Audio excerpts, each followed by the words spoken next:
Our religious leaders tell us it is safe. WHO can tell us, you know, it is not linked to the blood clot. They can tell us all they want to tell, but unless we are told by our religious leaders. So we realize there's a lot of doubt. Yes. As it pertains to this vaccine from different divides of different people in this country, and the reasons are just different. I'd want to quote what Professor Walter Jalko, a vaccine expert and a virologist, you know, as well as a research scientist, had to say in regard to, you know, anxiety and suspicion over the vaccine. And he said this, and the questions I asked him, so if I take this jab, will I be immune to COVID? He says no. If I take this jab, then is there a risk for reinfection and infecting someone else? Yes. Does it give me a lifetime immunity? No. So why should I be taking the vaccine? He says, and he gave an example of measles. You know, we are all vaccinated at, you know, while we're children. 9 months. 9 months against measles. But some of us contract measles as we grow. And he says it is less deadly when you're vaccinated. So in short, because it's not a trial, and he came out to say that they're not doing, the rollout is not a trial. But remember, people react differently. And that's why when you go to the doctors and they're giving you a prescription, they ask you, do you have allergies? You know, because bodies react differently. So this vaccine may not give you a lifetime immunity, does not ensure that you cannot infect someone else. It just makes sure that you're not going to have you're not going to react adversely to the COVID virus, if indeed you contract it. I hope I've made it very simple. I'm not supporting, I'm just saying what you do with this information, well, it's totally up to you. But that's where we are. And in the next few minutes or so, we're also going to be putting these matters into perspective as we look at the Nairobi Metropolitan Service and what it's doing to just support government when it comes to the rollout of the vaccination exercise. Do not go away. We'll be right back.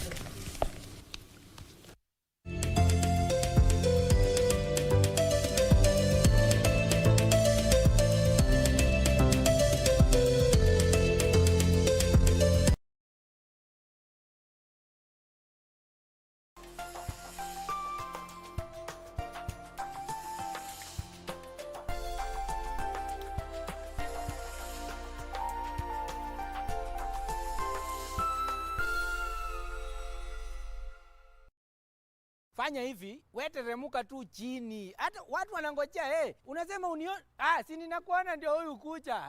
Kucha ninakuona. Hii. Nimekuita mara ngapi Kate?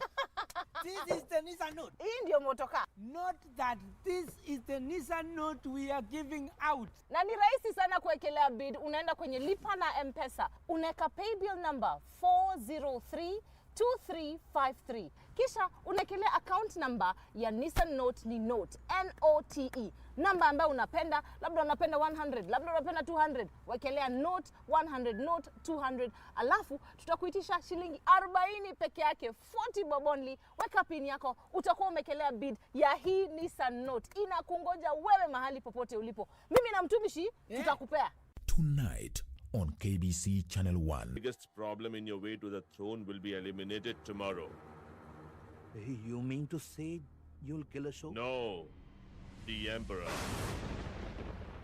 is going to die tomorrow.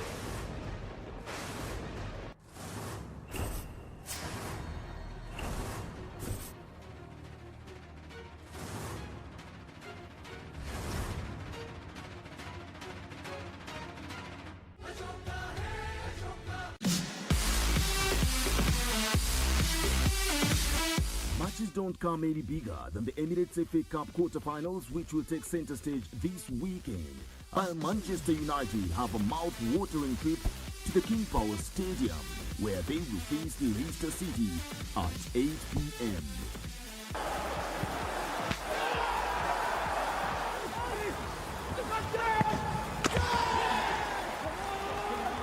Live and exclusive on KBC Channel 1. Your true sports partner.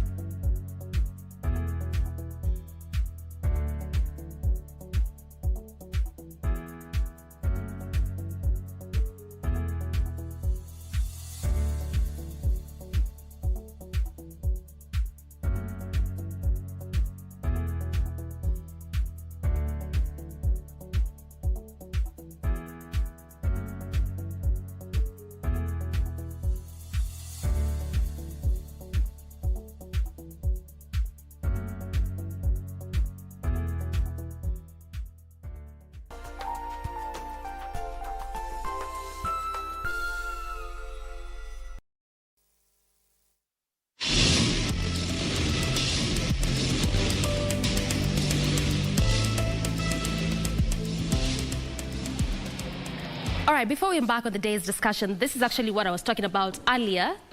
What has been happening along Likoni Road in terms of rehabilitation of this specific road, at least to make it easy for pedestrians as well as, car owners, both public as well as private. And also you can see just from this particular image, we have the NMT in place as well. The NMT just simply means the non-motorized transport system, which is a section, at least they're trying to introduce, whether it's the NMS doing those works or Kura or Kenha, they're just trying to make sure that any road that is, there's an ongoing work, whether it's in terms of rehabilitation, expansion, reconstruction, at least they put in place an unmotorized transport system which will cater for motorcycles as well as for pedestrians. And clearly this is, just well shown because you're seeing different lanes on this particular route. On the farthest end, that is one put in place for pedestrians. At the center there, we have one for motorcycles there, and the major road just being put aside for vehicles. So this is actually how a section of this road looks like. And again, all of this was in a bid to reduce the traffic flow on this route, as well as just ensure there's, good roads for those using this particular route. Again, that area which I wanted to show you is this. This is that overpass that took about 6 to 7 years, and there were quite some concerns because of how long it was taking, because part of why, part of what was leading to these concerns is because it was leading to heavy kind of traffic coming all the way from areas around Enterprise Road before you get to branch off to Likoni Road, as well as just getting over to the other side of Enterprise Road. On that section at the center there is where we have that roundabout, which, coming all the way from Likoni Road, still heading through Likoni, and again from the other side of Enterprise Road as you get to branch off through the roundabout, heading over to the other side of Enterprise. So why this overpass was again put in place is just the same reason, to ease the traffic flow, at least to have vehicles on the upper side and others on the on this downside. But why it took also long is because of issues of materials. That is one of the things that came into play, and at least it saw the outcry of Kenyans to necessitate the quick completion of this route, because Kenyans were complaining in regards to just why and how long it was taking to ensure that they reconstruct, they put in place the overpass, and at least for it to be complete. But this is how it is looking like. So this morning we'll just try to check if at all it is serving its purpose, because as I mentioned to you earlier, the major reason as to why they were putting in place, or the major reason as to why they were constructing this overpass, was to ease on the traffic congestion along this route, coming all the way from the other side of Mombasa Road as you get to branch off to this is what Enterprise Road, as well as just on this other side of Likoni Road. So what you want to check is, has it really served its purpose since when it was opened up to the public? But also it's important for me to mention that this specific project was a partnership between the government and and a different country. So what we call the partnership, because part of what you're seeing on most of these roads is it could be either a partnership or what we call the public-private partnership, or just a project being spearheaded by the government. So we'll look at the traffic flow on that specific route, which is just what the images that I've shown you, and this is how it is looking like. Look at how things have just changed altogether. This is why I keep saying all the time that traffic changes every single second,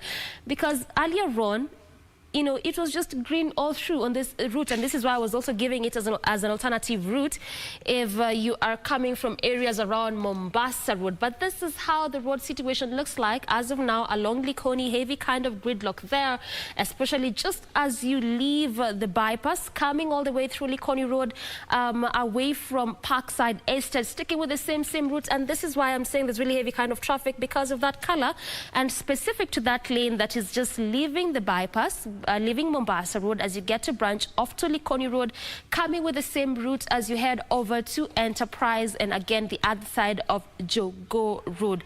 So it only means if you're planning to use this as your alternative route, then you might clearly want to branch off to past the overpass, past the bypass there. You might want to branch off to, this is what, before you get to Enterprise Road, this is around Balozi Estate as you get, near the South B Estate, all through on that specific area. This is actually how it is looking like. So you can branch off at this area if at all you're using that as an alternative route. But if you are on this route, either going about your businesses or around Enterprise area, or even to all the way to Jogo Road, then you will have to make do with that traffic flow there. But we might try to look at some alternative routes here and there, if at all we find any. But at least as of now, this is the road situation on that route.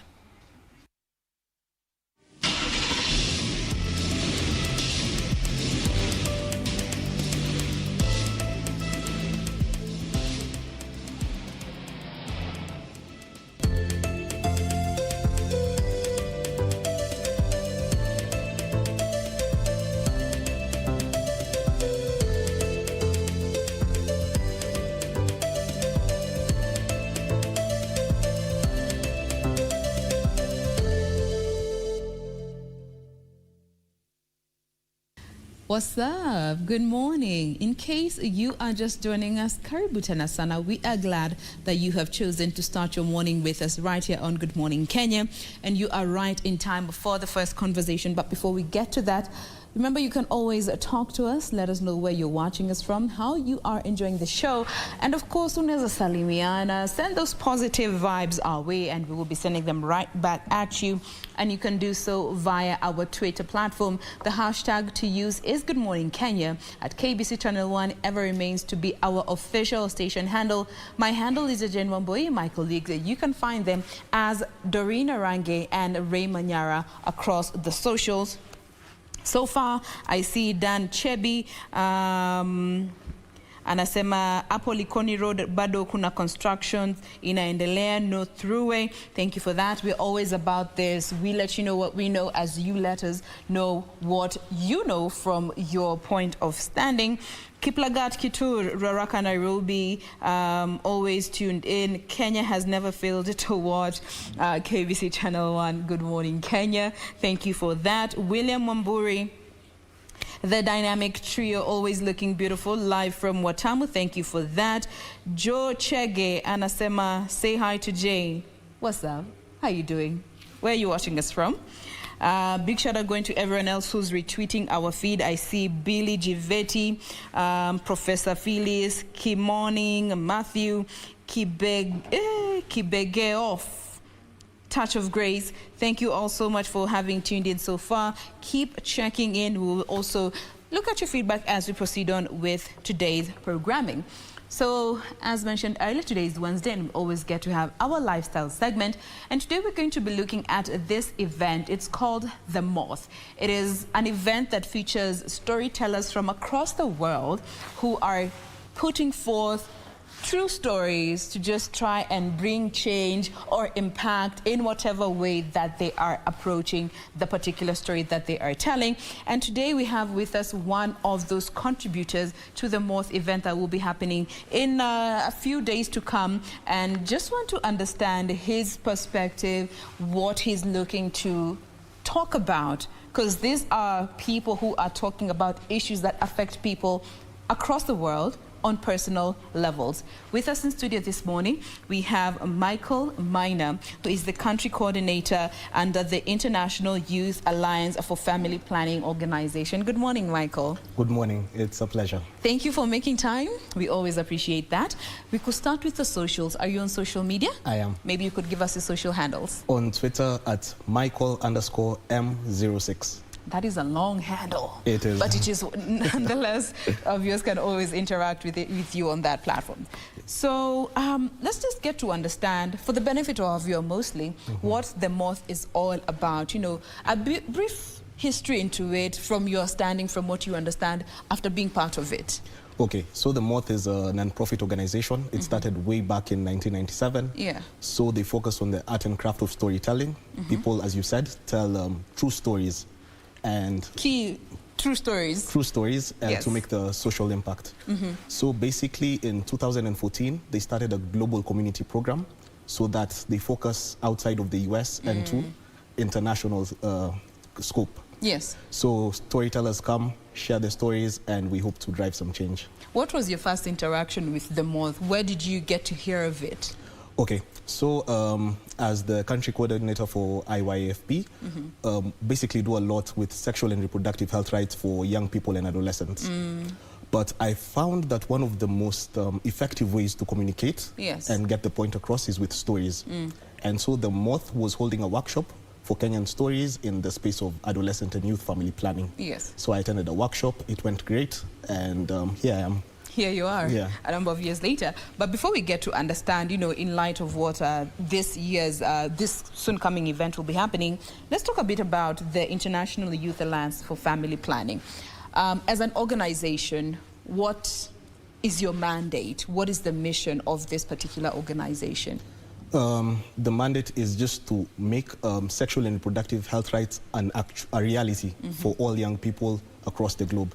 So that's what our vision is. Yes. Yeah. And why young people specifically? Young people are actually sort of specially affected focus with the stories of adolescent pregnancies, teenage pregnancies. I'm sure you've heard all the news about it. Very sad. Yeah, it's sad. And when it comes to seeking sexual and reproductive health information or services, young people face some stigma and challenges and barriers. So by actually tackling this issue from a youth-led front, it leads to meaningful youth engagement, where it's not only us as the recipients, we're actually making the change ourselves. And by empowering young people, we can be able to tackle these issues and get better health outcomes for young people. All right. Now, from just the name of your organization, issues to do with family planning. And when it comes to family planning and it being involved with the younger part of the population, there's always a part of the population that is like, no, we're exposing our children too soon. But looking at the reality on ground, our young people are sexually active, and they are sexually active without the necessary information.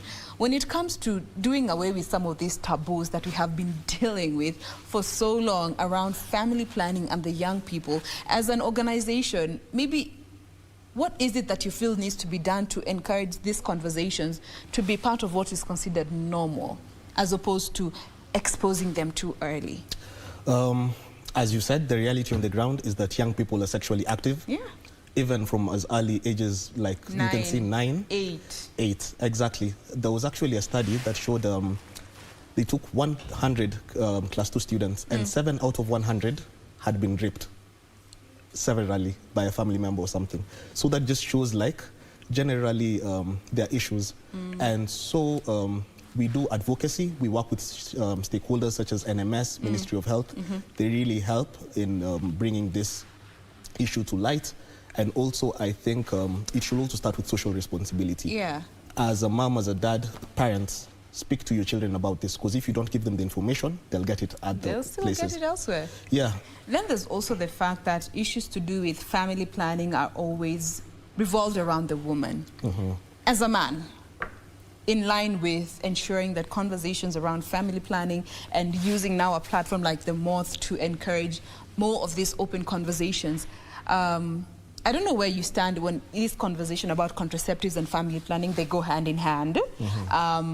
Should it be a woman-only decision, or for people who are in committed relationships, however it may present itself, needs to also involve the men in this conversation and involve them constructively, not to criticize the choice that maybe the woman might be using for family planning? Yeah, because sex happens between two people. Yeah. So both people have to take some responsibility for it.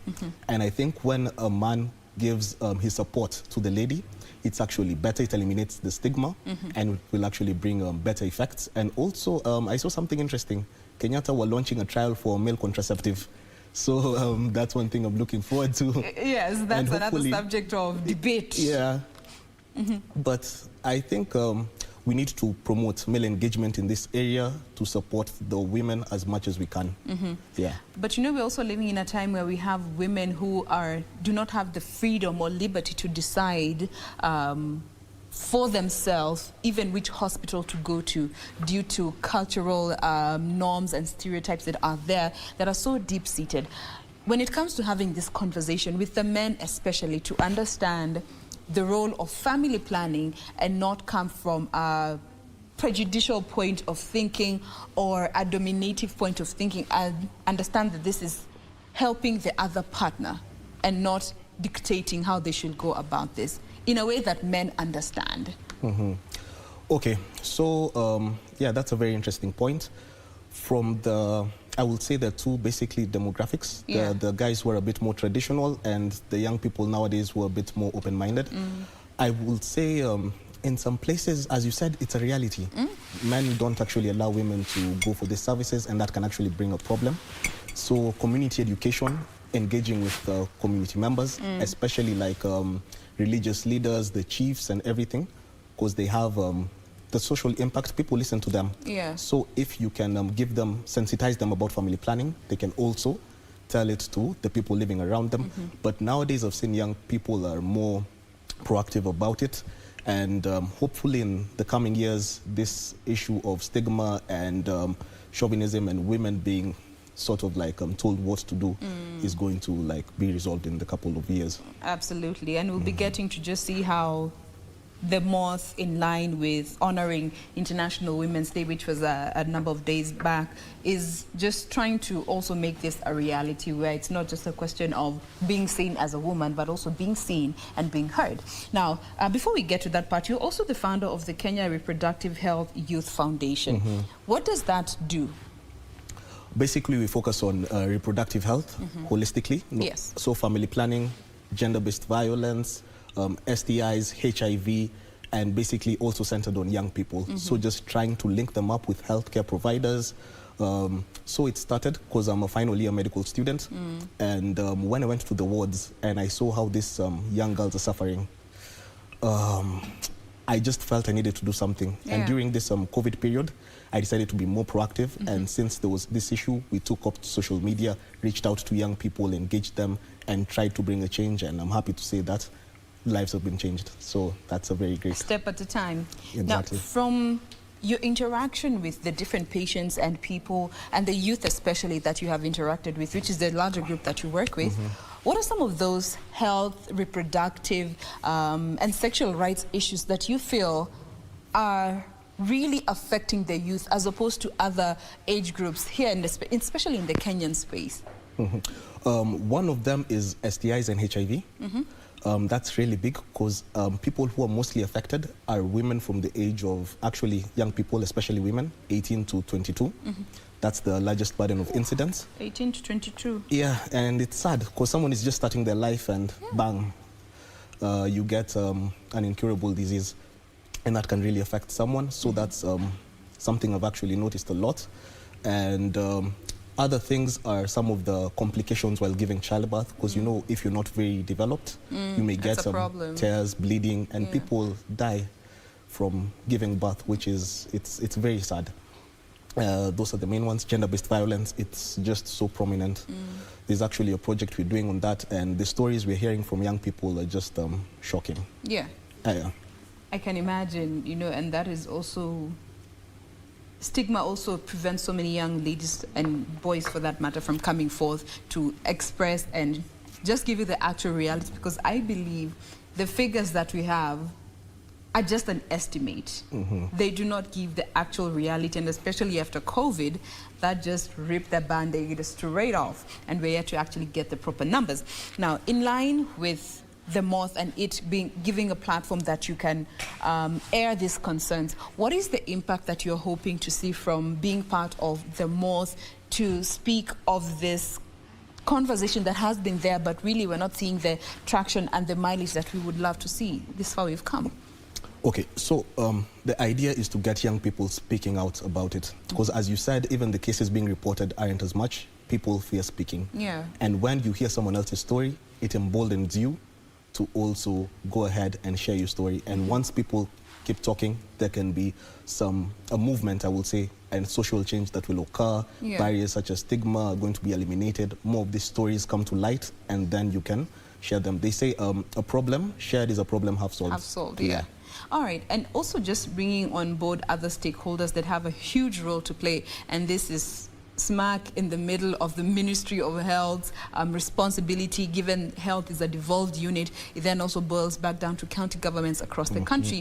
When it comes to speaking about these reproductive rights and issues that we are still dealing with as a population, how do you think they can be constructively involved as opposed to speaking from a policy base of thinking and more of an implementation in a way that actually, at the end of the day, brings change and impact? So I will say 2021 is actually a good year for that. Yeah. There's something called the Generation Equality Forum that's happening at the end of this month. And 186 countries out of the 195 came together Beijing some years ago, I think 26, decided we're going to focus on gender equality from all aspects of health to economic empowerment. And a good thing is that the Kenyan government is at the forefront of leading that action coalition. So there's a lot of support from the government, Ministry of Health. They're also working on it. Also the Ministry of Public Service and Gender. The NMS launched Adolescent and Youth SRHR, Sexual and Reproductive Health Implementation Framework last year until 2023. And they actually focused on some of these areas as priority areas. So I will say there's a lot of support coming from them, but also as young people, we have to lead the change on our front so that it can be holistic. Absolutely. Definitely. And I love the fact that you brought in the aspect of young people, because this also involves our preteens and our teens who are in schools, and they spend so much time in school, and you find they're in a school with, just the other day we were having one of our guests who has actually written a book in regards to sexual violence that is thriving in schools. When it comes to using schools and education as a tool to spread the message about your sexual rights and reproductive rights as well, and also empowering the teachers. Is this something that you feel, in as much as it might not be widely accepted now, could go a long way in making these conversations and a reality to consequently bring the change that we want? I think it will go a really long way. One of the things I'm passionate about is comprehensive sexual education. So I think since children spend most of the time at home and at school, and that's where they get most of the information. And teaching them about sex early is going to be helpful, because you come out of Form 4, you know, solve a process, but life skills, they're a bit lacking. So if you teach these people these things in school, they'll be able to make better and more informed decisions. And that's actually one thing we hope that the teachers can get behind, and people, even parents, definitely. And of course, what the teacher does at school needs a rejoinder from the home space, because that's the only way it'll sink in. But then we have parents who are shy. Let me use that word. They are shy to start these conversations with their children. They wait until wamejua ameanza, that's when they start to have this conversation. And you find the impact won't be as helpful as it would have been if they started these conversations early. We're living in a time where our children do not even know the actual names of their reproductive parts, because we are using these socially accepted names. From where you sit, using actual names to describe actual body parts, do you think that will help our children especially, so that they understand, if I am touched inappropriately in X and X part of my body, I need to report this because this is actually not right, as opposed to telling them these two nice names which they might not relate to the actual body parts? Yeah, I think that's actually very important. So I can give an experience from myself. Yeah. When I was young, I think I was 7. There was a case in our neighborhood. A child got raped by an older child in primary school. And 7 is a bit too early to have this conversation. But my mom is the kind of parent who has no aspect of shame. Hana Ibu. So that's a true mom. she actually took me for lunch, and I was really happy. And during that process, like, she started giving me a talk about sex, like the body parts. She called it penis. She described like how sex happens, how you can get like raped. And I remember at the time I was very disgusted. I was like, Mom, what trauma. But it really helped a lot, because even having that openness from such an early age, even as an adolescent, I will come and ask questions, and they'd address them. Like, I will ask them about sex. What do you do if you like a girl? And I will get an answer from someone I trust, someone who wants the best for me. So I think parents should just put that shame away, because you'd rather feel shameful than have your child getting bear the consequences of your shame. Exactly. When it comes to having that conversation with them. Because I take issue with how we have socially acceptable terms to refer to body parts when we're dealing with our children. And you find so many kids get violated because they do not know the actual name of that body part. So by the time they come to realize, they're like, oh, kumbe, that was wrong. But anyway, we are here to help, usher in these conversations and make them a reality. But first, we take a breather. We'll be back to continue with this conversation. I will be looking at some of your feedback when we get back, so stay with us.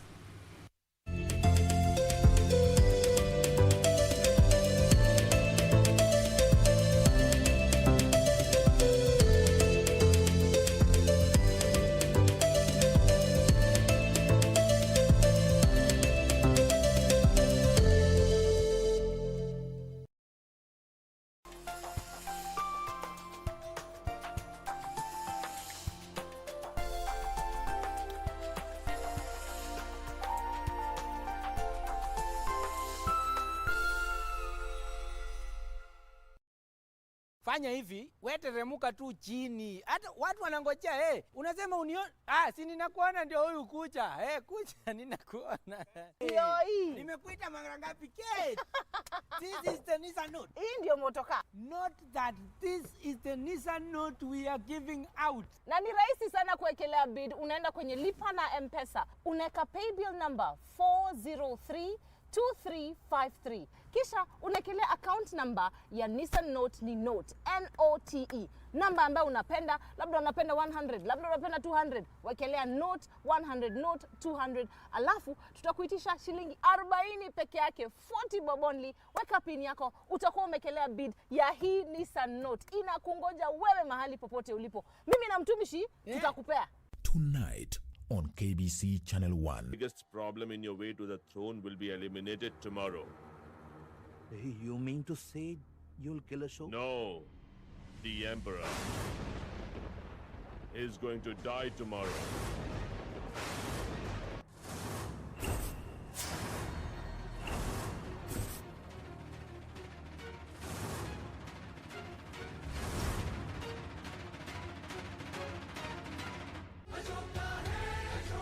Next on. Tabia za kuudhi ambazo hufanywa pia na baadhi yenu nyinyi wafanyikazi wa nyumbani.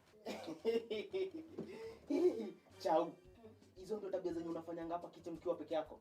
Urembo mama. Wanibipu. Ubipu vipi? Hivyo na kuinama wanipiga picha. Kwa nini hivyo? Hivyo ulivyovaa nguo hiyo na wainama hapo wanipiga picha. Na huo ni ungwana.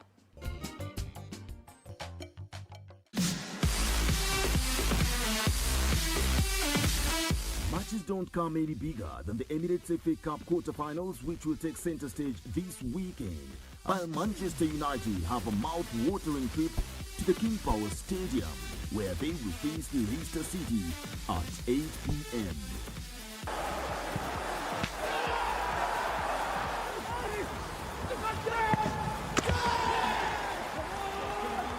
Live and exclusive on KBC Channel 1. Your true sports partner.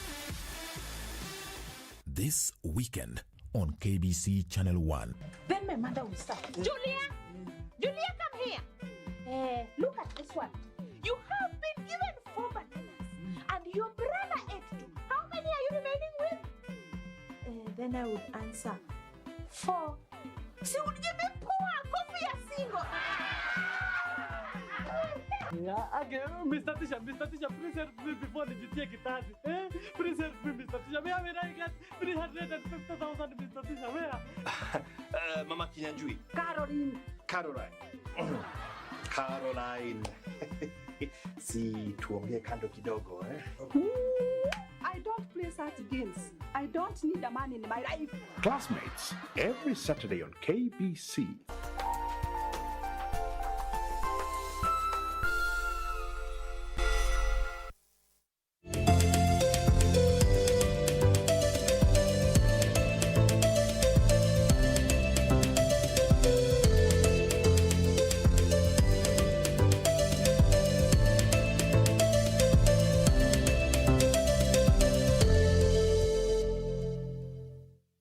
Welcome back. We are glad you are still with us. Remember, the hashtag still remains to be Good Morning Kenya.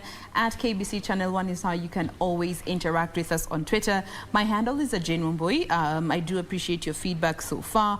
I see Kelly is saying, I truly agree with you. Issue, yeah, referring to body parts with these 2 nice names needs to end because our kids need to know the reality. At the end of the day, if they do not learn from you, they will learn from somebody else.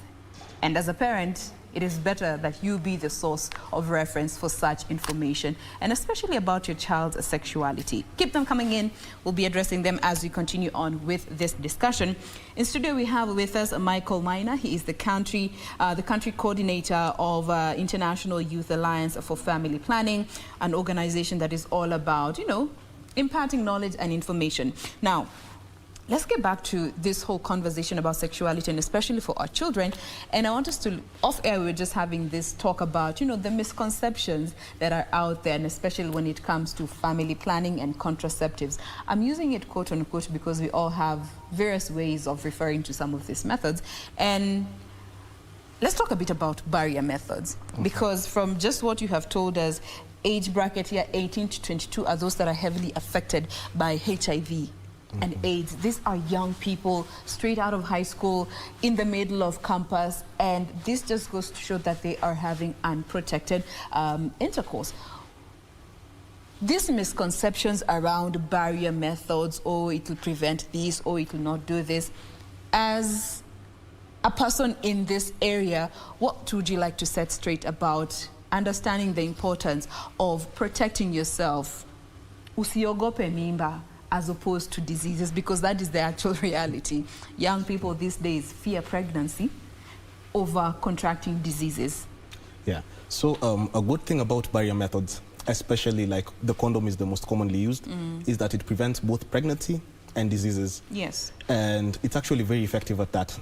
Studies have shown if you use condoms correctly, they can prevent diseases up to 98% of the time. Yes. But that's if you use it all the time and correctly.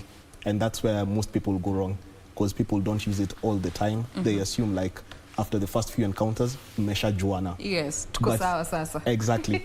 But you'll actually continue from then, because you always need to be careful. And there's also some of the misconceptions, especially from guys, I will say, that it inhibits or limits the pleasure that you experience in such a situation. Yes. But I think that's a huge risk to take, because you're going to affect maybe the girl's life, potentially a child, and you're exposing yourself to having diseases. So I think discipline is actually the most important thing while using barrier methods. And even in university hostels, they usually a dispenser which gives condoms, though sometimes it may get empty. So the availability is actually increased, and so uptake is what's needed. What's lacking. On both sides, yeah. All right.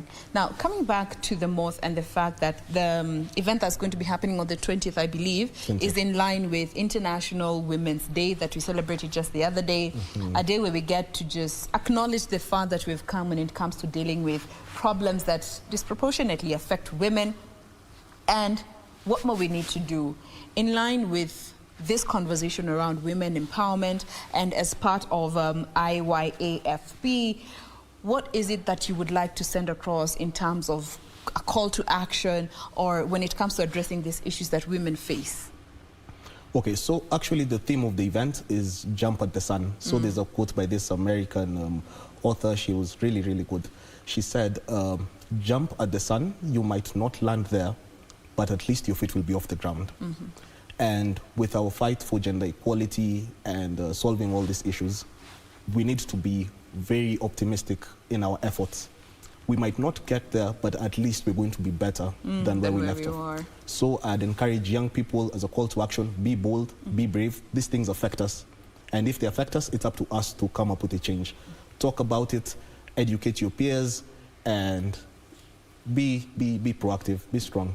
In whatever way that you can contribute to this conversation. Definitely. Little, grand, it all at the end of the day contributes to the progress that we want to see as a people. And for those who are watching us this morning and they're wondering how they can be part of this moth event that will be happening, is it virtual? Because we're living in a time where everything has shifted to the virtual space. They would like to get more information in terms of what will be shared there. How can they be part of this movement? Okay, so the event is going to be on March 20th, as you said, from 5:15 p.m. It's going to be at the Kenya National Theatre, but just with a limited in-person audience.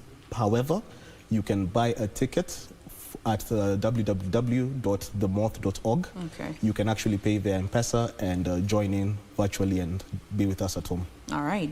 Now, when I was going through your bio, the first statement was you are a supporter of women's rights. Yeah. What brought that about as we get to close this conversation? I come from a family. We are 3 boys, so the only female is my mom. Went to an all-boys high school, so never sort of interacted with girls in that age. But university, when I was talking to my female friends, I noticed like the reality for them is a bit different from mine. Yeah. There's some barriers they may have. There's so much stigma, and it's really unfair. And for that, you have to take a stand and promote the change. And as you're talking about male engagement, so even me as a guy coming up, speaking about it, showing that I'm an ally, it will also bring an effect. And also, as I told you, the health outcomes of seen in hospital, like women sometimes during birth die, very unnecessary deaths, by things we could just prevent by advocating more, spreading awareness, and just doing our little part, as you said, haba na haba.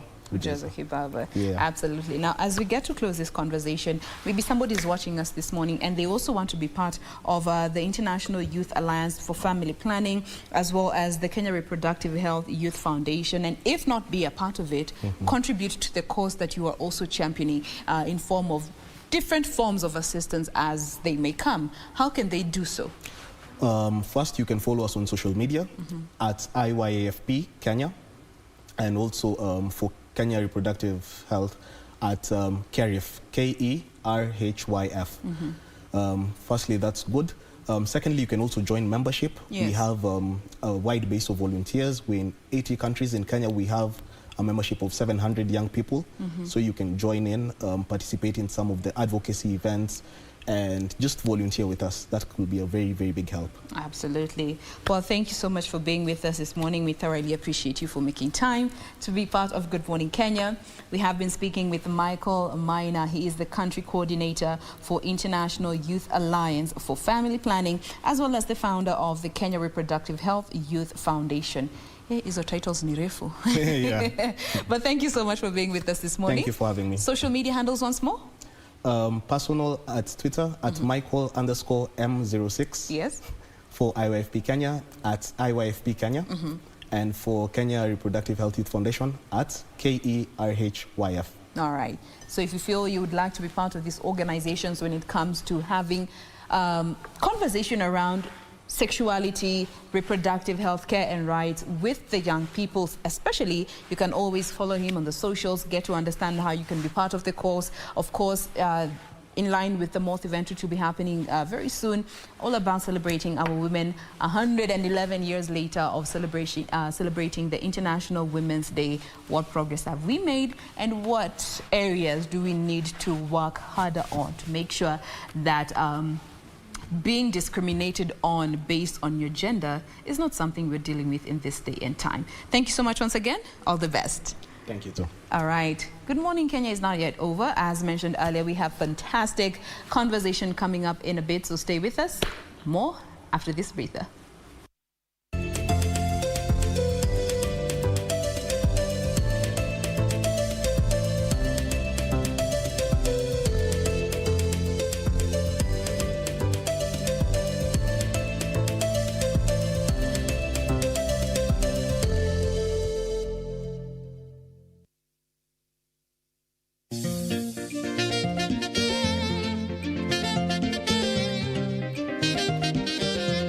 I'm called Luchieng Tekla.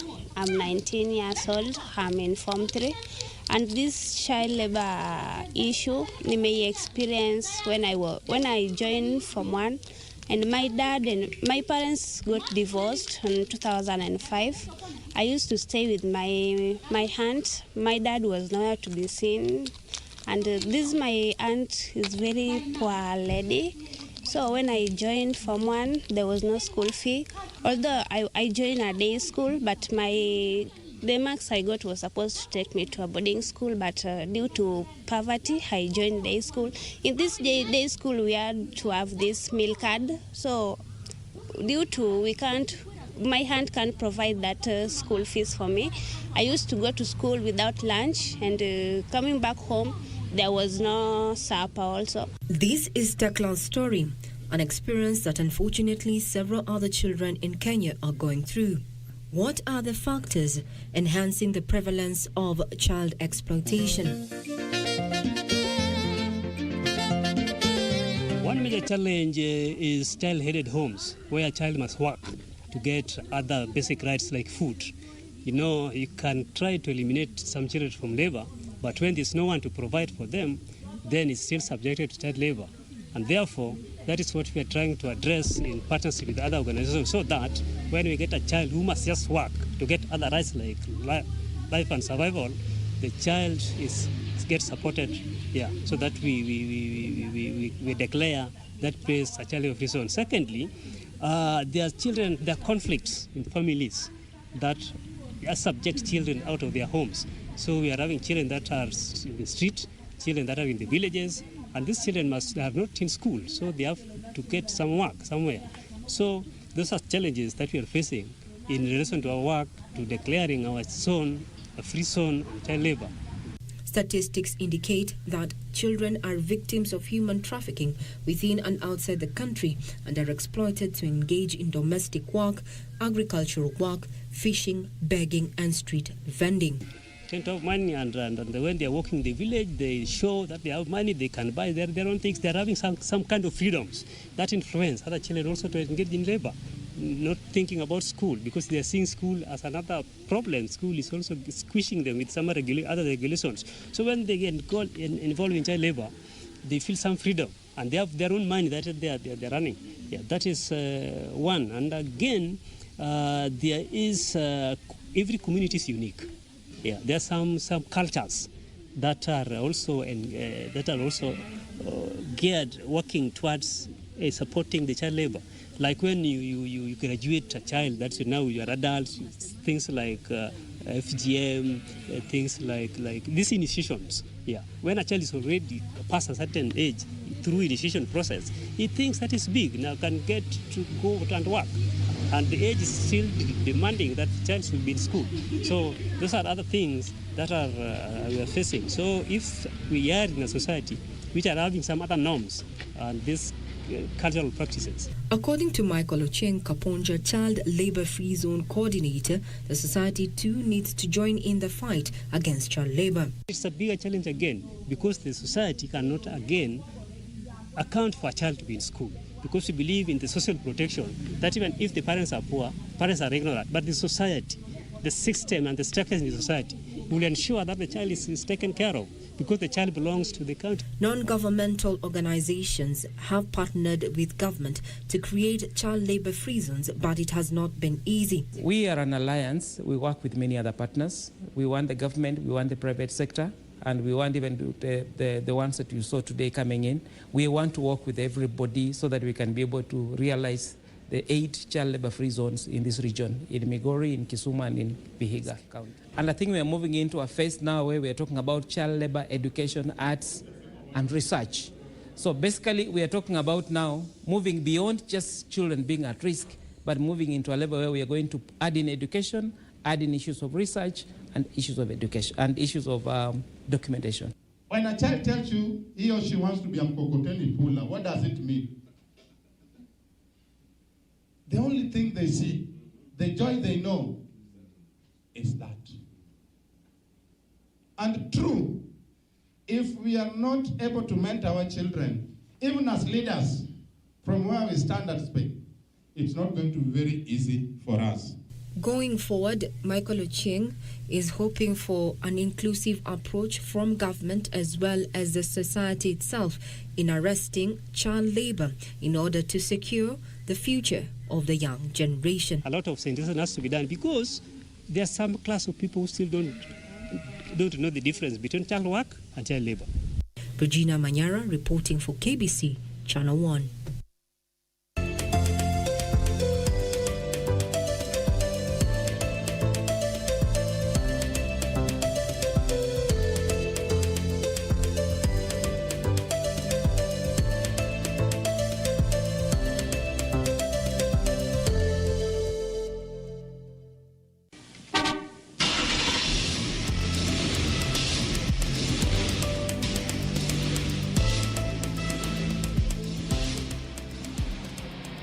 All right, so we're still checking the traffic flow along Likoni Road. And yes, I saw that tweet, someone just saying that there's still a section of that road closed. The reason as to why we're looking at this road is simply because I just wanted to show you, our viewers, how this process or this, the progress of this specific route. And yes, there's some section of this road which is still closed, and that also began in sometime mid-late last year because they want to expand a section around Lunga Lunga area as well as the other section going all the way through Likoni Road. So yes, there's still a part of this road which is still closed, but the overpass is in use, at least as we speak, and this is how the progress has been coming along from how it just began in terms of rehabilitating the entire Enterprise Road. And you can remember earlier on I told you that any new road that has either been earmarked for reconstruction, expansion or rehabilitation, they are trying to ensure that they put an unmotorized transport system, and it is very clear on this specific one because you can clearly see designated lanes for pedestrians, what you call the pedestrian walkways. We have at the center there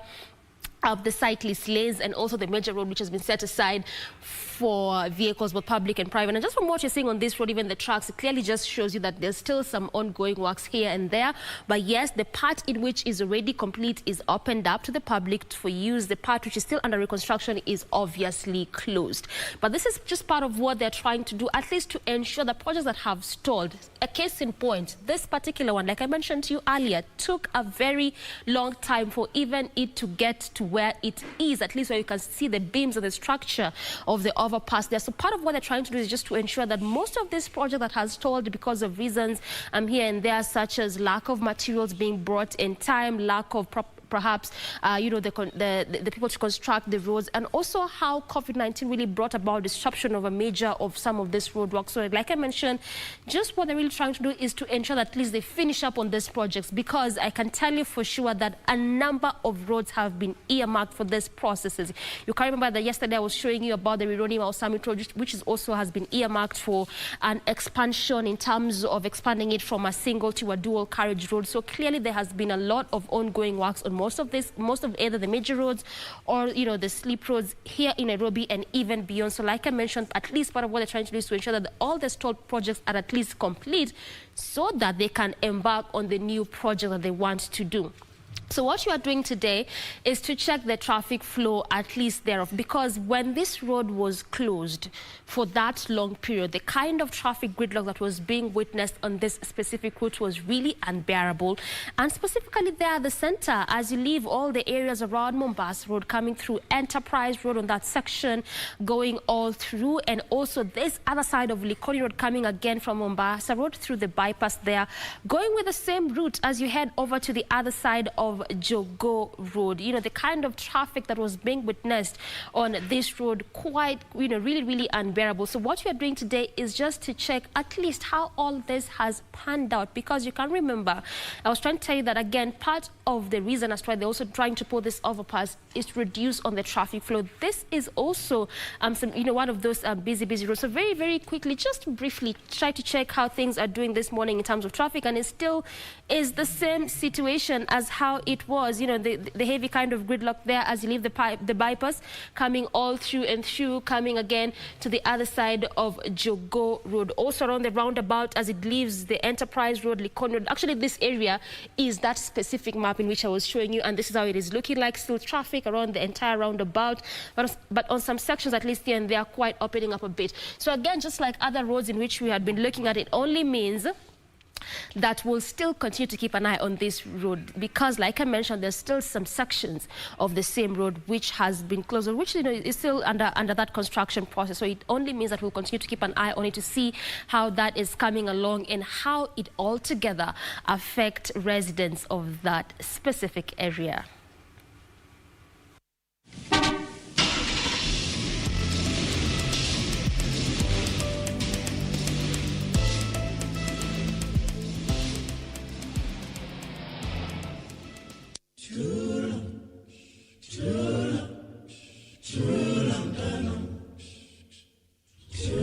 Poverty has exacerbated child labor, with children forced to engage in income-earning activities to remain at school, or in worst-case scenarios, some have to work to stay alive. So wengine mnaweza fanya kazi upate labda mfanye na watu wakubwa, watachukua mshahara wote waende nayo. Natoka siku umefanya kazi but unarudi nyumbani bure. Kurudi nyumbani bila chochote sometimes. Ni umefanya kazi. Wende nyumbani upate hakuna chakula, unalala hivyo na umetoka kufanya kazi. Niomba mbunge wetu Charles Gimose kuja hivi atupatie mabasaris, tukienda shule tusome poa.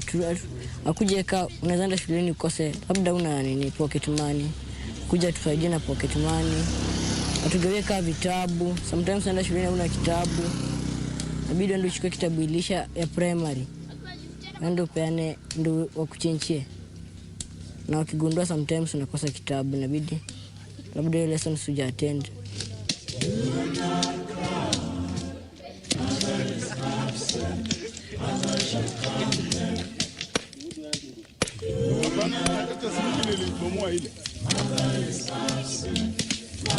John Kidali, Senior Chief Budanga Location, says the high cost of living and the harsh economic times have made efforts to eradicate child labor an uphill task. Initially, this area used to be a very poor area.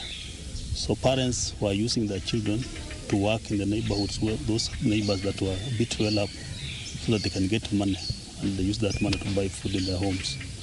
But that thing right now has changed, because we started, before I even joined administration, those leaders who were ahead of us, they started now educating and sensitizing parents and the community. Yeah, it depends. Inadepende venye come up kwa familia yenu. But it is not good for a child to work for her parents. Unaona? Kila mtu anakuwa na right yake. Sasa being that my mom was there, yeye mwenyewe pia namuona, haizi fanya lolote. Ndio maana nilienda hapo. While on the line of duty, Chief Kidali has dealt with several cases, but one case stands out. A 7-year-old girl was defiled by an 80-year-old man. We had an incident whereby a child was being used by the parents to go and sell ripened bananas, boiled maize and sugarcane along the roadside.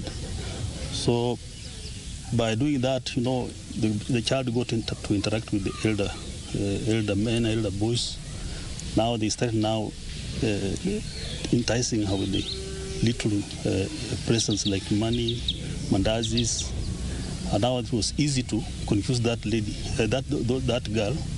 And there is a case that happened one day. An old mzee aged around 80 years had to defile that girl, and that was as a result of maybe getting to interact with her from time to time.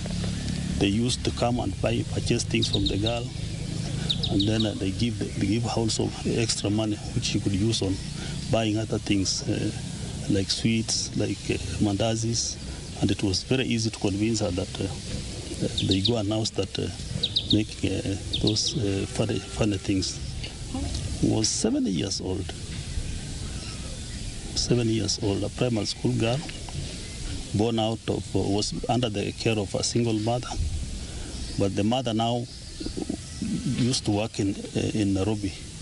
So that case went to the police, and this Mzee had money, so he was trying to play around with the case so that the case does not get to the court. So I had to intervene. We made noise, we consulted the police officers, we had to talk to the members of the community, and we were able to make sure that that case was taken to court and that Mzee was arrested. In fact, the case is still ongoing in the court. While poverty remains a major catalyst for child labor in the area, some cultural practices and tradition have also exposed children to exploitation. They are looking for cheap labor. They are looking for the life of today, living out the life of tomorrow, which is the life of that children or her child, because of looking for just ugali. That one is also a child labor. And customarily, other tribes, to challenge them is not easy. It is their behavior. And the behavioral attitude of somebody needs counseling. For Japheth Okwadachi, the chair of the Kapunja Child Labor Free Zone, traditions and culture that are retrogressive and expose children to exploitation should be eradicated for future prosperity. Regina Manyara, reporting for Channel 1.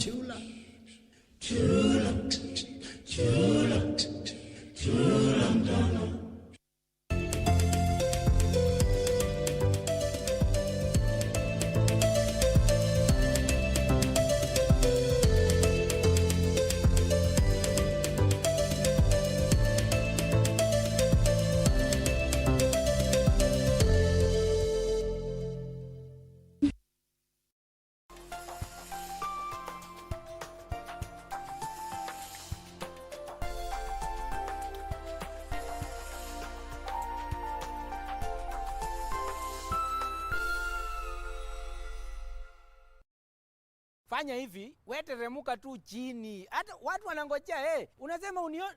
Si ninakuona ndio huyu kucha. Kucha ninakuona. Nimekuita mara ngapi Kate?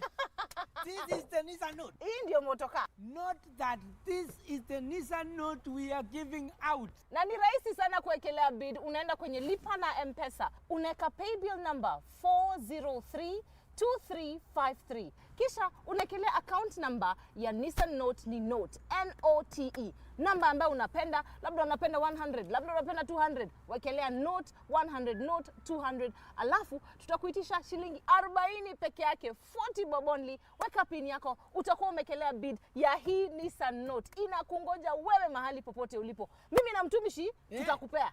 Tonight on KBC Channel 1. The biggest problem in your way to the throne will be eliminated tomorrow. You mean to say you'll kill a show? No. The Emperor is going to die tomorrow.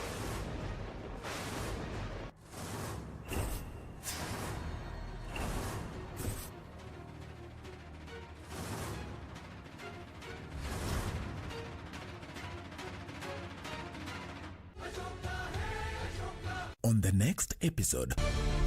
Mwangaza wa kiwanda cha New KCC ulikuwa umedidimia kwa miaka mingi na kuacha maelfu ya Wakenya bila matumaini. Azma ya Rais Uhuru Kenyatta ya kukipa kiwanda hiki mwamko mpya na kuunda nafasi zaidi za kazi ni afueni kwa wengi.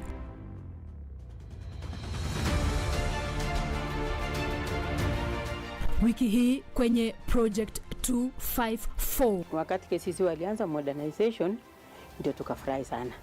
Tukaona tumefika nyumbani. Tunafaidika na hii kiwanda sababu hakuna bahari nyingine tunapelekaga maziwa tangu zamani. Zamani tulikuwa tunakunywa tu maziwa, lakini wakati huu tunashukuru Mungu kwa sababu tumepata mahali ya kupeleka KCC.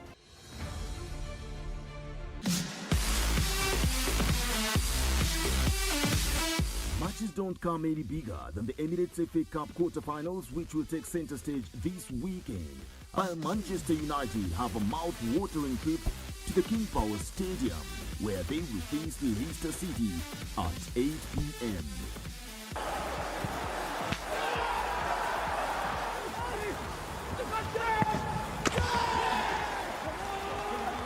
Live and exclusive on KBC Channel 1. Your true sports partner.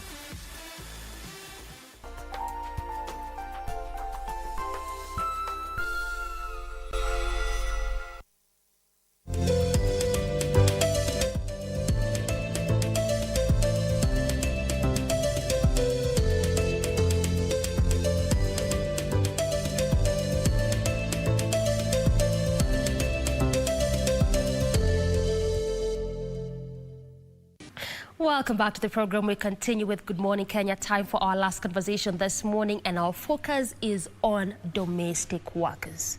We want to better understand what the plight of domestic workers is and what also makes them, do the things they do in regards to the stories that we've had, and just try to get the balance in regards to that. On set, I'm joined by Irene Nelima, who's the project officer for domestic workers, and this is at the Center for Domestic Training and Development, CDT. Irene, good morning. Good morning. How are you? I'm good. You look so happy and excited. I'm a happy person. You are? I think naturally, yes, I'm a happy person. And you're happy to be alive? So much. And I'm just happy to be who I am today.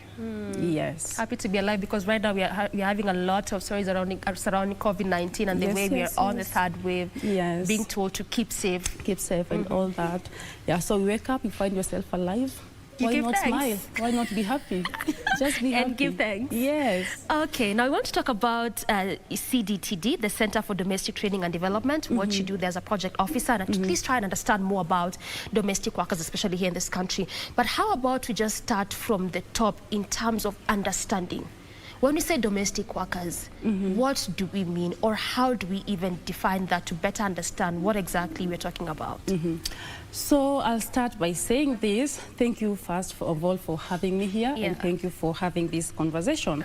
I think first it's very important, by the way, to define what a domestic worker is. Yes. Because it was just the other day I was on Facebook, and I saw what a domestic worker actually defined what a domestic worker is. So defining herself? Defining herself and other domestic workers, and how most Kenyan households view domestic work and domestic workers. So she was like, a domestic worker is somebody who is not supposed to be clean and smart. They're not supposed to wear nice clothes. They're not supposed to eat good food. They're not supposed to rest. They don't have feelings, so you can do anything to them. And me, I felt so bad when I saw that. They don't have feelings? They don't have feelings, so This you is can do her anything. defining herself and other domestic workers. And other domestic workers, and how we view them as employers and households. Yeah. Basically, domestic worker is anybody who is working in your house, in a household. Of course, na hiyo arrangement ya payment, that is a domestic worker. Sometimes we bring in domestic workers from our relatives. Sometimes it's from the people we don't even know. Sometimes we just go to the bureaus, get somebody to come work for us. So a domestic worker will be anybody working in a household, working on that agreement ya payment. Yes, now that is what now makes it a job, because there is a pay to be paid. A pay to be paid. Yes. Okay, but you know, how you've described it from that post that you saw is actually how I will say most of us want or would view domestic workers, at least here in Kenya. Yes. But why do you think would want to view them as people that, you know, do not have feelings, they do not have to be smart, they can be paid whichever way and whatever way you want to pay them? Why do you think we have that kind of mentality and notion? I think that mentality comes from a point where, you know, back in Kenya, back in history some years back, a domestic worker mostly would be somebody who they have no formal education, somebody who is from a very poor background, and we took advantage of that. We thought we can pay them anything we want, because after all, it's like I'm doing you a favor. You are living in my big house, you are sitting in my nice couch, you see. So you that are was eating you are eating my food, which I'm providing, my expensive Sleeping food, in my house. my expensive house. So you see, I think it's the mixture of all those things that generated into that, because of how, okay, I'll tell you one thing is that no woman in Kenya, no girl in Kenya grows up saying, when I grow up, I want to become a domestic worker. We don't even hear of such kind of things. In fact, if your child tells you that today, I'm sure you'll beat him or her a beating. Like, why can't you think of something else? Why can't you think of being a doctor? Other people becoming pilots and engineers and what have you, you see. So we haven't embraced domestic work as a profession in Kenya. Yes, and like I shared earlier, currently we have a curriculum for domestic workers. So that let us deal with this issue here. You are uneducated. You are a nobody. You come from a poor background. Domestic worker, get these skills. Call yourself a profession in your area, because that is what you're doing, and it's not a bad job. Okay. Yes. Actually, now this brings me back. Brings me rather to now what you are doing at in the organization or in the program there. Yes. The Center for Domestic Training and Development. So I'd love you to tell us a bit about that. You being a project officer for domestic workers, what it's all about, the CDTD, what you do there in the program. Thank you. So I'll say CDTD is so passionate about women empowerment, and in particularly domestic workers. This is a special group of people for us. The organization was founded more than 20 years ago by one Mrs. Edith Morogo, who that after was in employing 2001? Yes. After employing one or two domestic workers in her house, she felt like something is missing here. These girls are coming to her, their self-esteem is really low. They look like they are so broken. On top of that, they don't have skills for this job, which really is the thing in most cases. You get somebody from Ushago, they don't have these skills, yet you expect them to do it perfectly to your standards. Hey, I'm just from Shags. I've never seen such a couch. I've never seen such a big screen. I don't even know what a microwave is. Leave alone the toilet. Me, I'm used to a pit latrine. You think a fridge is just a kind of a box? It's just a box that I don't know how to open it, and I don't know what it is for. Yet you expect me to give you perfect results to your and anytime standards. you spoil it, it's chaotic. That your salary is gone. Wow. Yes. So after her seeing that, she started training domestic workers. She recruited 5 from Kibera, and she was training in her house. She normally gives us this story and we go like, hey, woman, you were so determined in this journey. So what she'd do, she'd even go to her friends' homes and just request them, let me train them for you, please. Let me give them And these that was skills. for free? For free. She'll do that for free. Why? She wants to empower these women. She wants to build their self-esteem back. She wants to make them feel like it's a job like any other, and which is something that is lacking in Kenya, by the way. I think Kenyans, we should embrace domestic work.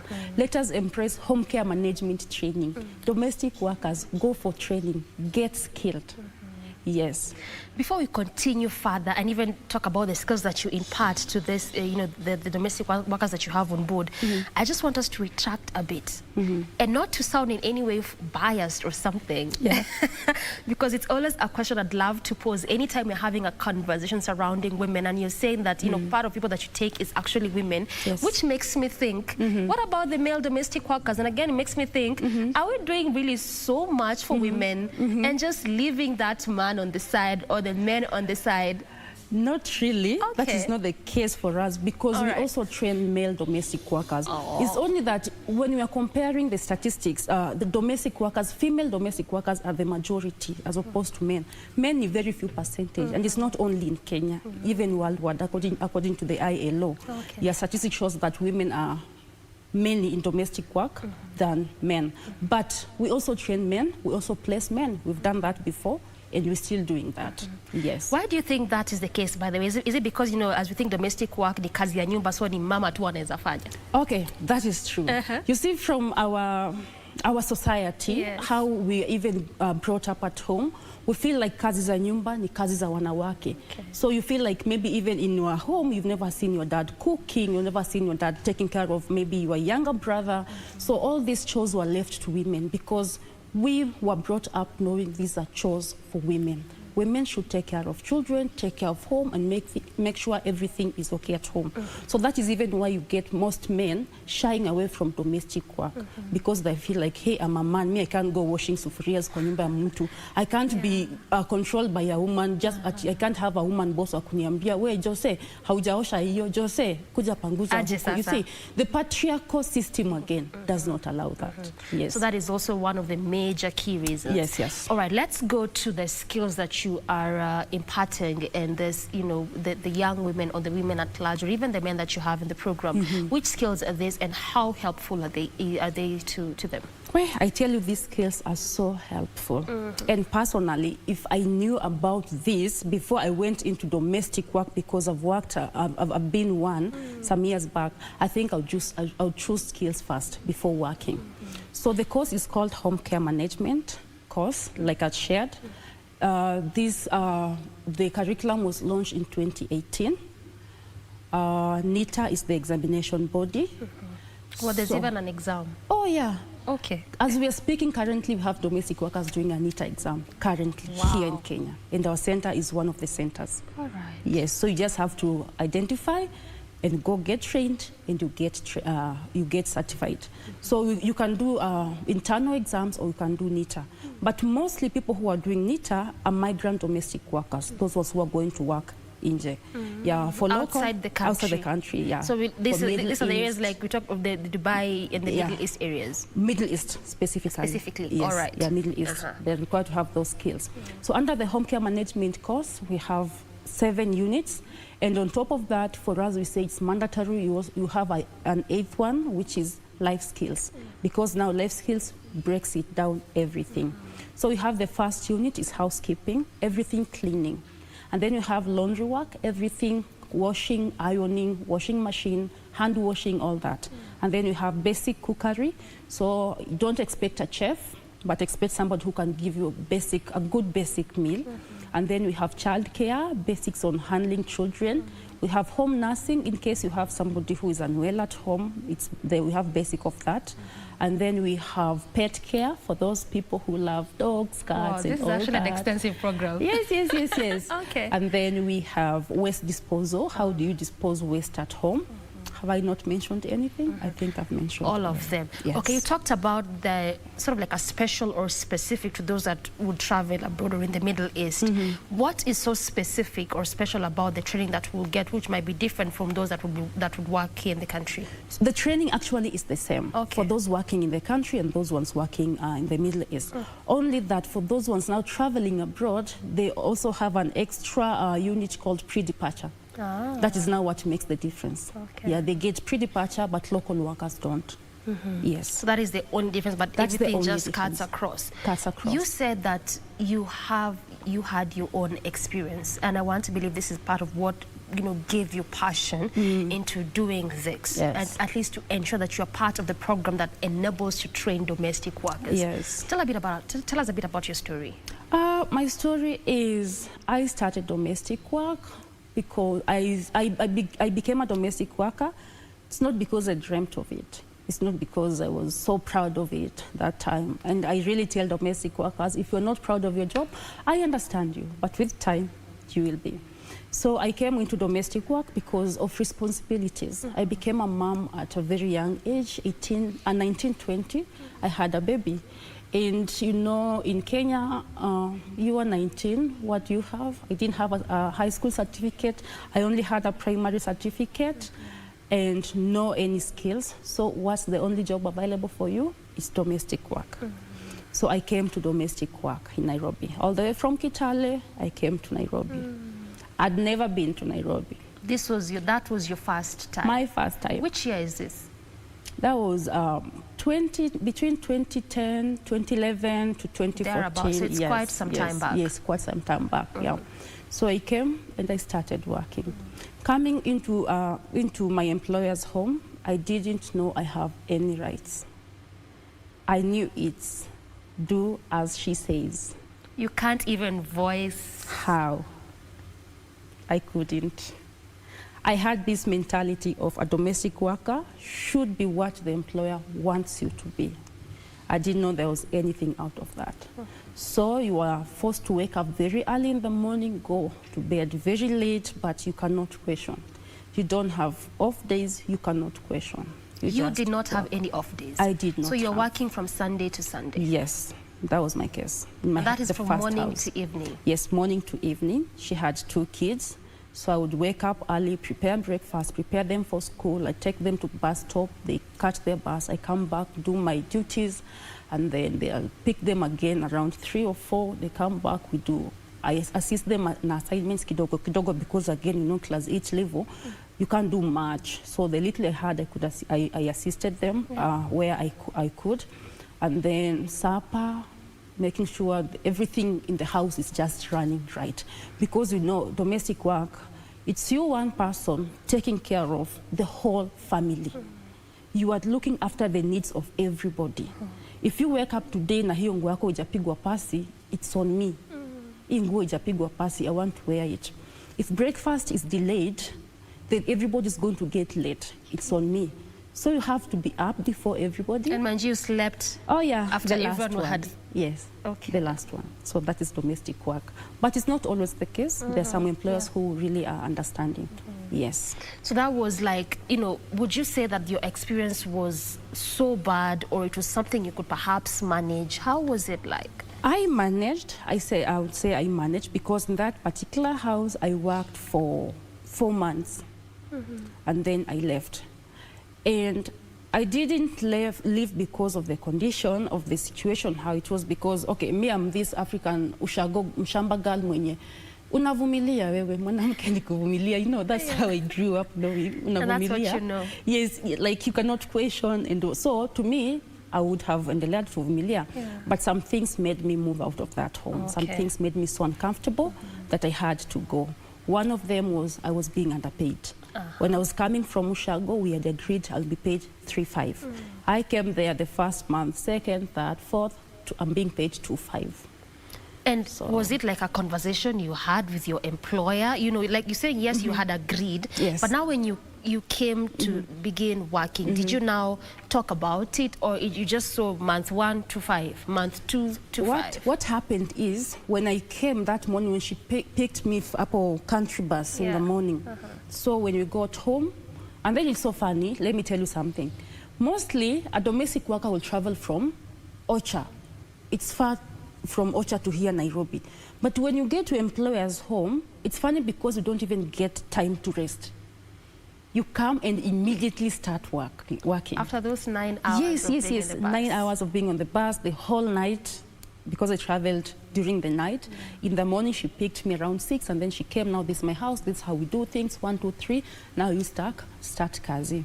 So salary, yes, tuliongea. So I told her, yeah, but so-and-so told me you'll be paying me 3.5.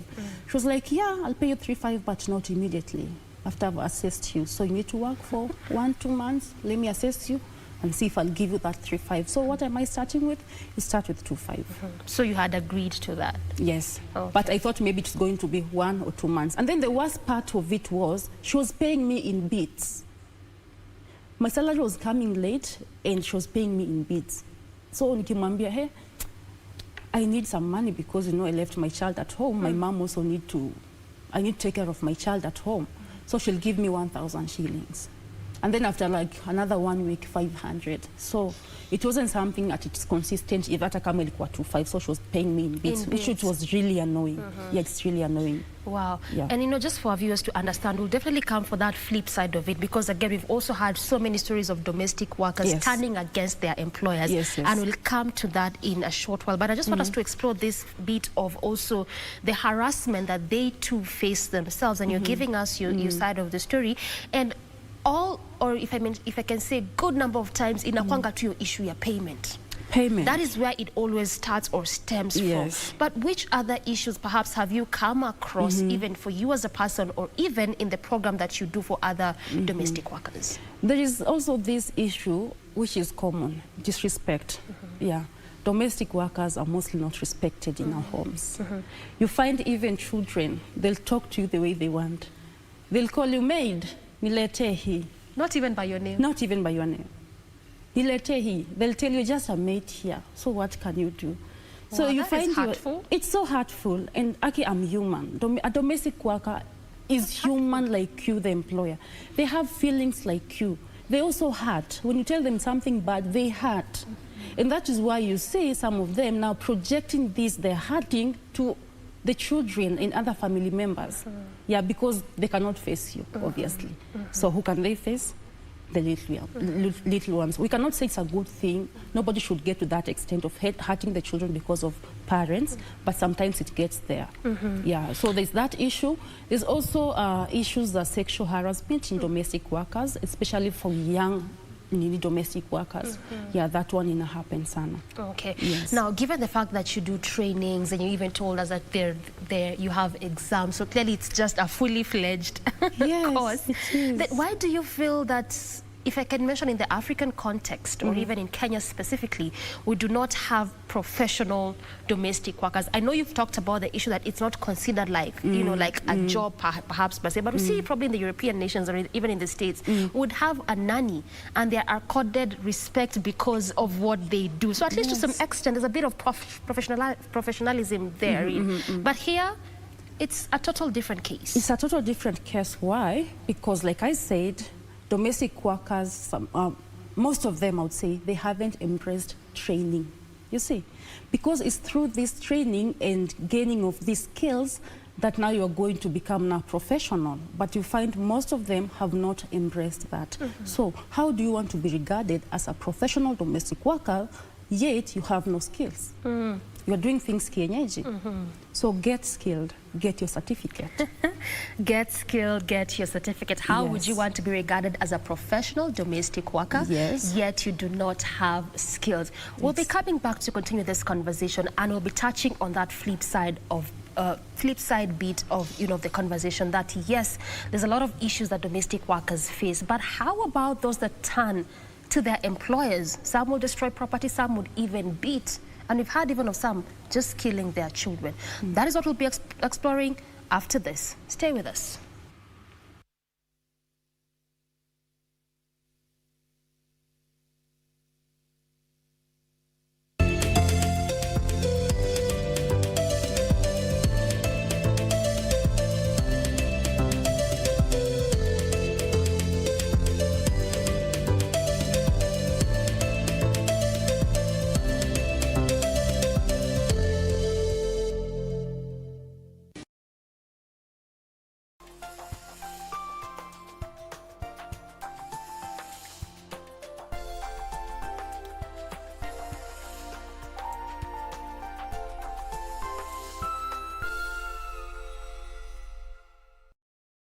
Ili kupata skiza tune hii ya jitume mwenyewe kwa simu yako, bonyeza *811*963#. Unavyojikakamua kupata ufanisi, ndivyo utakavyofurahi baada ya kufanikiwa.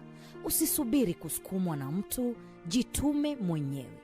Ili kupata skiza tune hii, bonyeza *811*963#. *811*963#. This weekend on KBC Channel 1. Then my mother will start. Julia, come here. Look at this one. You have been given 4 bananas, and your brother ate 2. How many are you remaining with? Then I would answer 4. She would give me poor coffee a single. Mr. Tisha, please help me before the GTA Kitadi. Please help me, Mr. Tisha. Where will I get 350,000, Mr. Tisha? Where? Mama Kinyanjui. Caroline. Caroline. Si tuongee kando kidogo, I don't play such games. I don't need a man in my life. Classmates, every Saturday on KBC.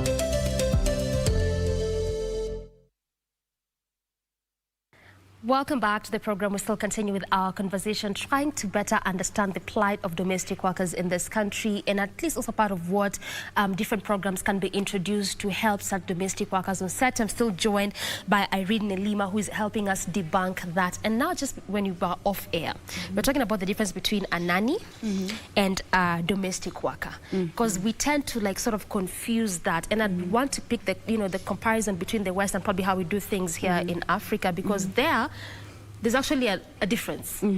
Here we sort of think need the same thing. You are a domestic worker, you just do everything.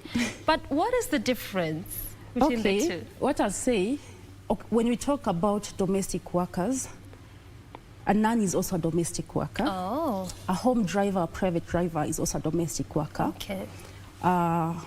Who else?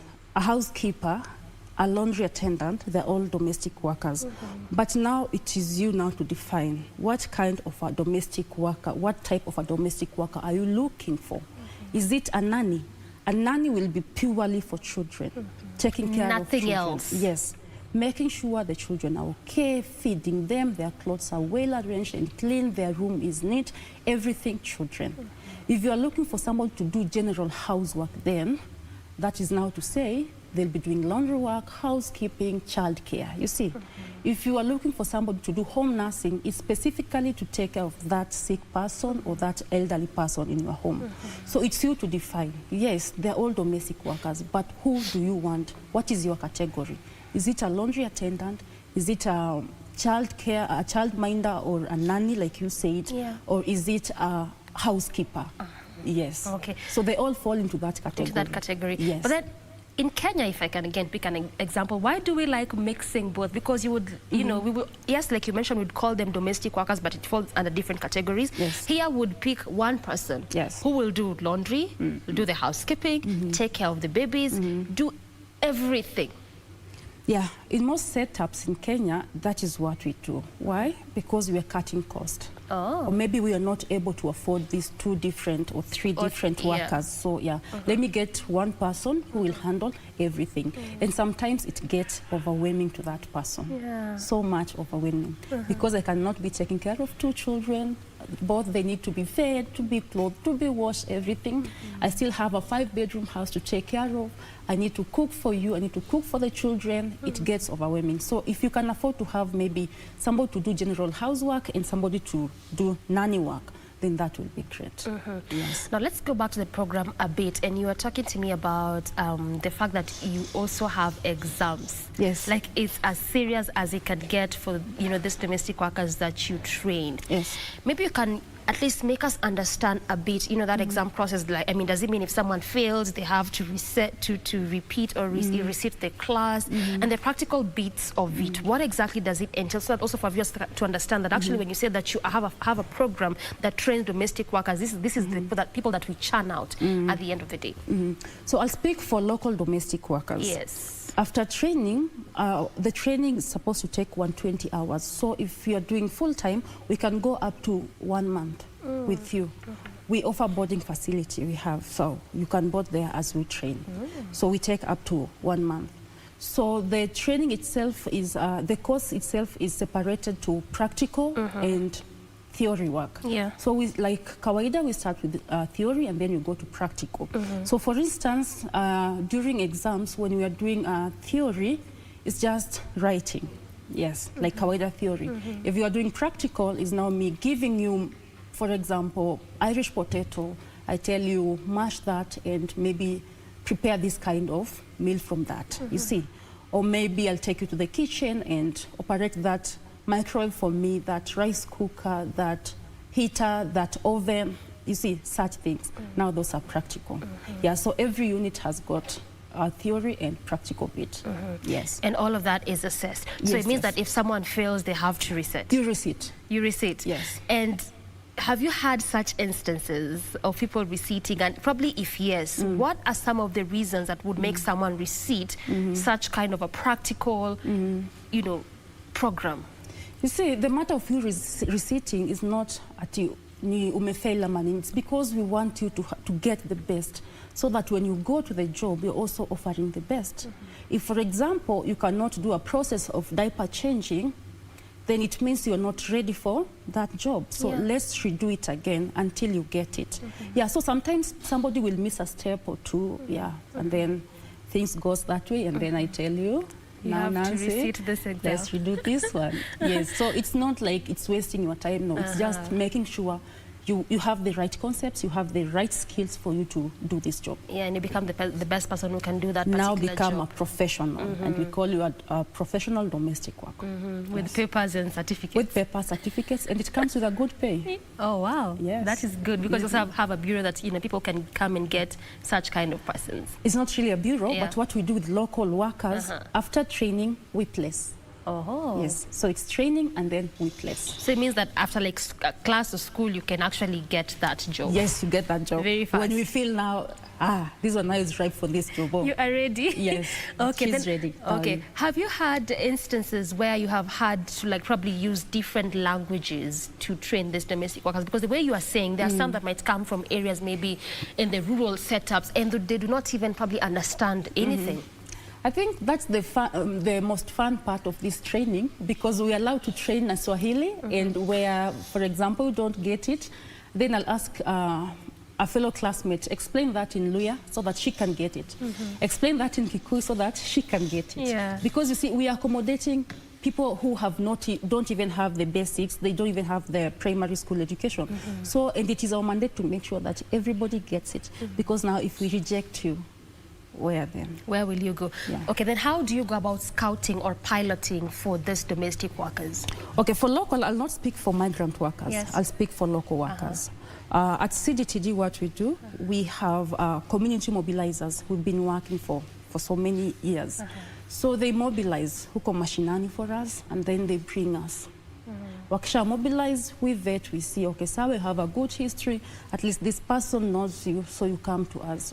During that 1 month, it's not just training, it's training and also learning you. Let us see, identify some characteristics in you, some two things in you. And I can tell you, during that training, we are able to identify, this one can work in a house where there's a child, and this one cannot. So when we are placing, those are the things that we look at. Let's try to match you with the employer, a household that you will work best. Yeah, and we also encourage them, be open. If you're not for children, just tell me, hey, I really be my boy, me, I cannot do. If you're not for elderly, just tell me where, mimi hiyo siwezi. And we appreciate that. Because again, we are different. We are different. Yeah. We have different abilities. We do best in different areas. We're not the same. So when we are able to identify, now I know her. So now this one will suit well in this household. So to avoid conflicts here. Yeah. Yes. And I want us to exhaustively just finish up on the issue of domestic workers, what they face before we go to the other side of it. And I'd want you to perhaps tell us, also from your experience and what you might have seen, you know, even in the program, have you had instances of either people that you train saying that, for me, you know, where I was before I even came for the training, I've really faced the issues of sexual harassment or even in form of harassment, and how do you deal with that in the program? Okay, in the program, this one happens mostly during life skills. That's why I told you life skills is everything to us, yes. And it's part of the course? Yes, it's part of it. 40 hours of life skills. So during there, you will identify people who are traumatized during the training. And then if we have such cases, then we have a counselor. We refer you. We have a counselor at the institution. So you go, you get counseled.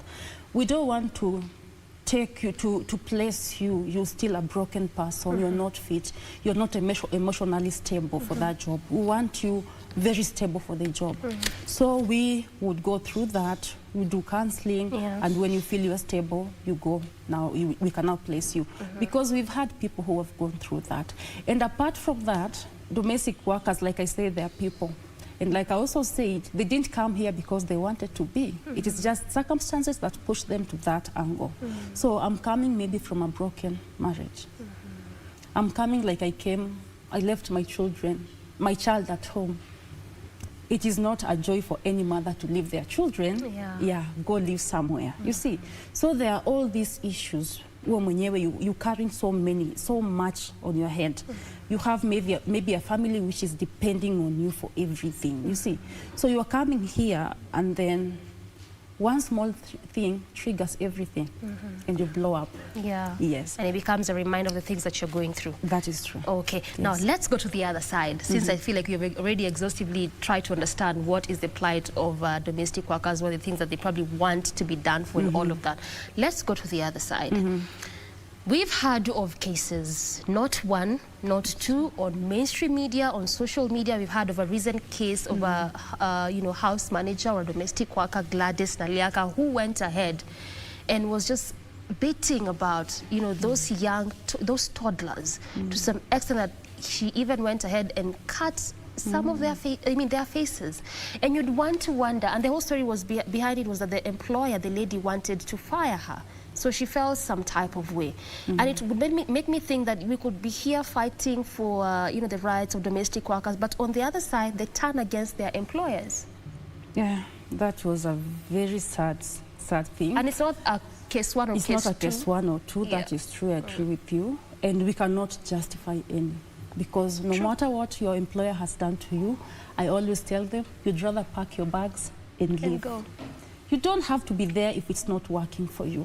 And you don't force employment. If they don't want you for one or two reasons, then respect that and leave.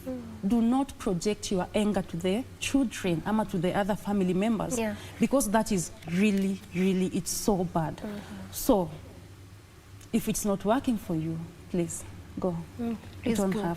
Please go. Don't get yourself to that point. And what we do for us, after placing, we still walk with you the journey, both the employer and the employee. I'll be calling you, how are things, you as an employer, and the employee, how are things? So that in case there is anything, either of you will come to me. If you cannot sort it out, the two of you, then let one of you come to me like, hey, Irene, this is happening, I'm not happy about it. Maybe address it. Or this is not happening, it's happening, I'm not happy about it, I need a replacement, you see. And for us, we haven't, from the people we've trained, we haven't really gotten those cases because training helps. Yes, you need to understand where you are, why you are here at this particular moment doing this job, and where you want to go. So that build the ladders which will take you to the next step. To the next place you want to be. Yes. Now, Irene, since this is your expertise, in terms of training such domestic workers, do you feel like perhaps there could be underlying issues, to such persons? Because just the way I mentioned, we have had several cases of these domestic workers turning against their employers, and we would say nothing justifies that, especially if you choose to decide we want to destroy property or even beat up children. Some are even killing their, their employers' children. But do you feel like there could be perhaps underlying issues either between employer and employee, or the employee could just be having some cases of mental health? It could be either way. Okay. Maybe she's experiencing something as an employee. Okay, I'll give you an example, but not that one ya kuchapa watoto na kuumiza. Okay. I could be having problems at home, me as an employee. Maybe my child is sick, maybe my father is sick, or maybe my relative, and they are my responsibility. I'm looking after them. So I want this money, or maybe I want to visit them, I want to go see them. But you as an employer, you don't want to understand that. It happens, like, hawezi enda, mtoto wako ndio ni mgonjwa. If you want to go, then pack your bags and go. Why can't you understand me? So it could be underlying issues between the two, or maybe personal issues. Now this domestic worker, the person you've employed, maybe they're not even mentally stable. Yes. That could also be an issue. That could be an issue. But the way you're saying, nothing justifies. Nothing justifies. It is wrong, it is wrong. It is wrong, it is wrong. Oh, if you cannot handle it, pack your bags and go. Yes. Yeah. All right. Now let's come to another issue. This is the concern of an employer asking the health, asking for the health status of the employer, the domestic workers, coming on board. Like, do you have such kind of a disease? Do you have this and that? Do you think that is right, or is it a breach of, privacy? Okay. That is a tricky one, but this is what I'll say. Okay. According to the labor laws, you do not discriminate people just because Nikona this condition of that one. Yeah. As long as I can work, no. Yes, but those cases come up like, do you have this and this? Do you have this and this? In that case, we understand. You have maybe young children, you just want to protect your family. It gets there. We understand. Somebody is so concerned about their children, their family, and then we'll tell them then. If the domestic worker is comfortable, they'll go for the test you want them to. If they are not comfortable, again, they have a right to say no. Wow. Na wache kazi yako. So does it mean that an employer cannot ask?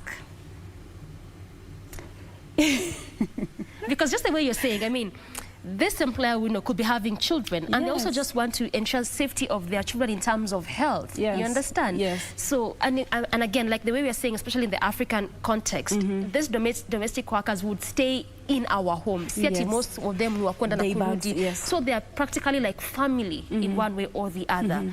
What would be wrong in an employer asking that? Okay, I would not take an offense for an employer asking that. And also, if she's comfortable, like I said, doing the test, then that is okay. It's okay. Yes, and I also encourage them, be open. Be open. Yes, be open. And actually, there is one lady I trained last year, and I saluted that lady. Okay. She was above 40 years old. She was HIV positive, and she would tell her client, as you were taking me, no, I'm HIV positive, but it does not mean I'll harm you or your family in any way. It is my condition, but I'm on drugs, but I can still work.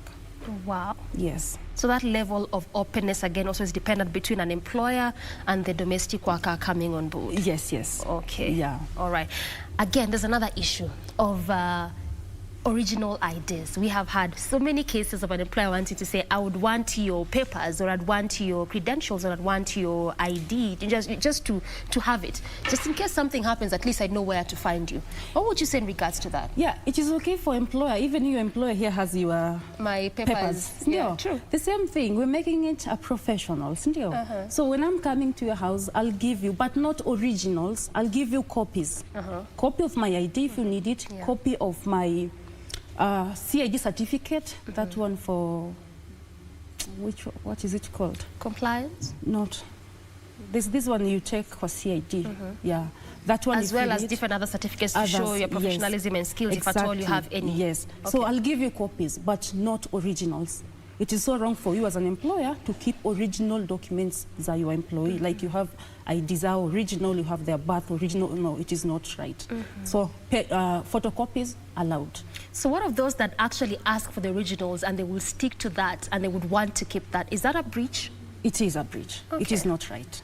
Yes, it is not right. All right. And what about those employees that would not even want to submit even that photocopy of the same to their employers? Then question that. Okay. Something might not be right.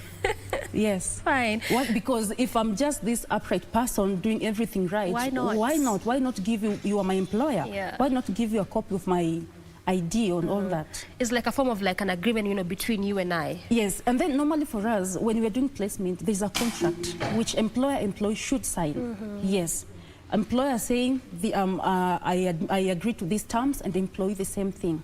Yes, so there's a contract, and then on that contract, I attach a copy of ID, a photocopy ID, the employee, I attach to you, yeah, so that you take it. Wow, together. Speaking of contracts to be signed, which is again one very important thing, because we work in these spaces without, you know, any signed agreement. So do you feel like that is a space we need to explore more as it pertains to domestic workers? Like, you know, take things the right way instead of those kenyeji way. You get a girl from Ushago or whatever place, comes, does work for you for even 3 years, you know, nothing to show for it, no signed agreement. Is it an area we need to explore further? I think that is a very important area. And one thing I'll tell employers is that get a domestic worker from a trusted source. Not, you see, sometimes referrals don't work. For me, I tried referrals when I was employing. It didn't work. It went really bad. So referrals, sometimes they don't work, sometimes they do. And if we are really keen as employers and employees on making this job a professional, then why not have those contracts? Why not draw boundaries so that as I'm coming into a house, I know I'm coming as a nanny or doing everything. Roles well stipulated. Yes. Okay, very quickly, let's talk about off days for domestic workers. Does it have to be an agreement between employer and the domestic worker, or domestic worker can suggest, I'd love to have off days on Mondays and Tuesdays? Or the employer can impose and say, you know, it has just to be on Saturday or on Sunday? You don't have to impose, but remember, labor laws in Kenya, they cut across. We don't have specific clause for domestic workers. It all cuts across. So the same way it says any worker should have 1 day after every 6 days of rest is the same thing now, domestic workers. But sometimes we look at it this way. Maybe your employer works on Sunday. And those are very important things that you need to put on table when now we are doing the contract. Like my offs will not be on Sundays because I work on Sundays. So they'll be on Tuesday, Monday, or this other day. If you're okay with that, sign that paper and then go. If it has to be a Sunday, then don't take that job. Yeah, and again, that's why it's important, and that's why I was asking that question of, do we need to explore further on getting agreements instead of kienyeji things? Kienyeji way doesn't work. Doesn't work. Yes. Very detrimental. Yeah. Thank you so much, Irene, you know, for your time and just at least expounding and making us understand more about domestic work in this country, and probably what we need to do as a society and what they need to do even as domestic workers. Thank you so much. So that has been Irene Nelima, who's the project officer at Center for Domestic Training and Development, just talking to us again about the plight of domestic workers, what we need to do as a society and what they need to do as domestic workers as well. And that is where we bring Good Morning Kenya to a close this Wednesday. My name is Dorina Range from me, and on behalf of the entire team that made the show a success, we say thank you so much for watching. Till tomorrow, good morning.